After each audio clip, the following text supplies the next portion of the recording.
Buongiorno a tutti ragazzi, come ben sapete l'uragano Umberto si sta dirigendo in Europa, quindi sta stravolgendo tutte le previsioni meteo che sono state fatte. In effetti anche i prossimi giorni l'Italia sarà coinvolta a partire da domenica 22 settembre.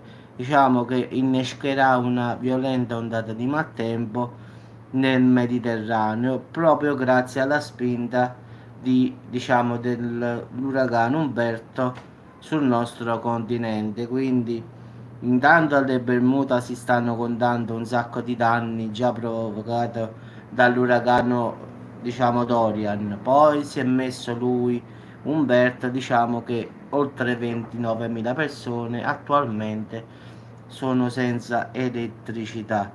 Diciamo che Umberto ha raggiunto venti di 200 km orari e sta lasciando le Bermuda e si sta dirigendo verso l'Europa. Quindi che hanno detto lì alle Bermuda che hanno passato davvero una notte veramente difficile, quindi ha fatto proprio un casino. In effetti Umberto si muove con categoria 3 e si sta muovendo verso l'Europa, dove arriverà nei primi giorni della prossima settimana. Quindi in effetti già da domenica pomeriggio si potranno avere le prime ondate di maltempo. Che la sua traiettoria è per le isole britanniche. In effetti lì le temperature sono molto alte, a più 25 gradi, quindi si presuppone che se dovesse toccare l'Inghilterra, grazie alle acque calde, potrebbe aumentare di potenza. Quindi pensate un poco, anche l'Italia si deve preparare a questa nuova intensa ondata di maltempo che inizierà proprio domenica a causa del transito di Umberto sull'Europa occidentale, quindi anche su tutto l'Italia, quindi è quasi confermato, a meno che non possa peggiorare ancora di più e prenda una brutta piega, nel senso che possa avvicinarsi molto molto di più alla Spagna e alla Francia. Poi la direzione adesso è quella delle isole britanniche, però può accadere che si sposti verso un po' più verso di noi e quindi si possa intensificare ancora la sua azione, diretta sull'Italia. In effetti il suo passaggio porterà quest'ondata di maltempo verso l'Italia, Spagna, Francia, in effetti Portogallo, in effetti influenzerà il clima che, come abbiamo detto, lo cambierà. In effetti avevamo fatto una previsione diversa per fine mese, che era un finale di mese caldo, però grazie a questo transito di questo uragano il meteo è tutto saltato in aria. In effetti, quindi dall'alta pressione che ci doveva stare ci sarà il maltempo. Quindi che questo fronte freddo unito al nostro fronte caldo azionerà il solito forte maltempo. In effetti è un contrasto che si avrà e quindi automaticamente, come ben sapete ragazzi, quando ci sta aria calda e aria fredda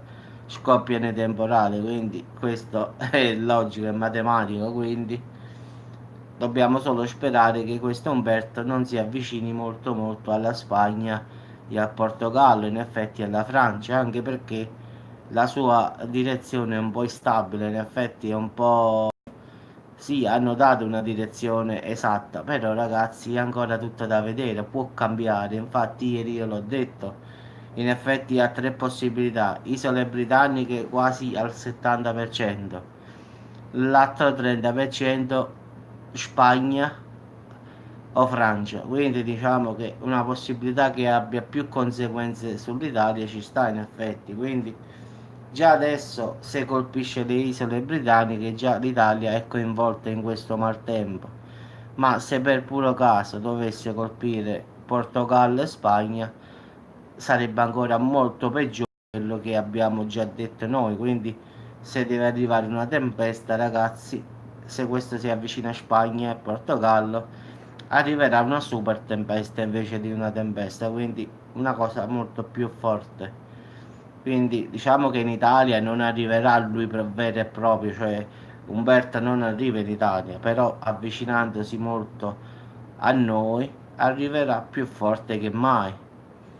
Invece se cammina per le isole britanniche arriverà una bella tempesta forte, però limitata. Quindi questa è la differenza in effetti, che più si avvicina e più sarà la potenza che scatenerà. Quindi è una cosa logica, non è che è normale. Quindi speriamo che cammini, diciamo, verso, grazie a te Frani, verso le isole britanniche, quindi anche se lì ci sta il pericolo che possa rafforzarsi, perché lì hanno detto che le temperature dell'acqua stanno a più 25, quindi diciamo è acqua calda, quindi come ben sapete diciamo l'uragano si alimenta da acque calde e acque fredde, miste, cioè questi forti contrasti creano questo vortice, diciamo, e quindi se arriva freddo e poi incontra acqua calda si finisce di rafforzare. Speriamo che sul suo cammino non trovi qualche cosa di strano, anche perché l'acqua è un po' calda un po' dappertutto, quindi e poi diciamo la direzione è causata anche dai venti, quindi se i venti rimangono così arriva sulle isole britanniche.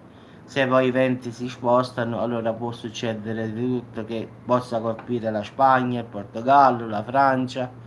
Quindi è tutto ancora un mistero, quindi è ancora troppo presto per dire andrà qui, andrà lì. Quindi per ora la direzione è isole britanniche. Poi man mano ragazzi aggiorneremo la situazione, già forse domani sera potremmo sapere un po' di più. Diciamo mo sta lasciando le Bermude dove ha fatto un macello, in effetti già erano martellate dal Dorian, ora è passato lui su Bermuda e Bahamas, ha finito di distruggere quello che già era distrutto, quindi un casino davvero. Quindi ragazzi ci aggiorneremo man mano, per adesso la situazione è sempre la stessa, è confermata che arriverà da domenica sera forte maltempo in Italia, indipendentemente da dove passerà. Poi se passerà più vicino sarà più forte, se passerà con la traiettoria normale che sappiamo noi arriverà un'ondata di maltempo sull'Italia, quindi dobbiamo capire quale sarà l'intensità del maltempo in Italia in effetti, quindi se cammina così arriva un'ondata di maltempo su tutta l'Italia. Se poi si avvicina molto di più alle coste della Spagna e del Portogallo, allora arriverà una super tempesta anche in Italia e quindi è diversa la situazione. Quindi diciamo che da domenica in poi il maltempo che verrà in Italia sarà causato proprio dall'azione diretta dell'uragano, quindi non è perché doveva piovere o perché è del meteo, no, è perché è una conseguenza dell'uragano, quindi il maltempo che colpirà il fine, diciamo, mese diciamo, di settembre è causato dall'uragano, non diciamo, dal meteo in sé per sé. In effetti il fine, diciamo, settembre era destinato a bel tempo. Invece adesso la situazione, perciò ho detto, è capovolta, ha stravolto il meteo. Dovevano essere giorni di sole, ma invece saranno giorni di pioggia. Vabbè ragazzi, ci aggiorniamo mano a mano, quindi questo è ancora confermato. La traiettoria è quella lì per il momento, quindi poi ci aggiorneremo domani per vedere la situazione come sta evolvendosi, diciamo, come sta camminando, come si muove, diciamo che domani sera farò un aggiornamento più completo, perché così già domani sera potremo capire più dove andrà a finire questo Umberto, così l'hanno chiamato. Quindi approfondiremo domani sera, così possiamo sapere con più esattezza dove andrà davvero a finire. Vi auguro una buona giornata ragazzi e ci sentiamo sempre con nuove notizie. Ciao a tutti.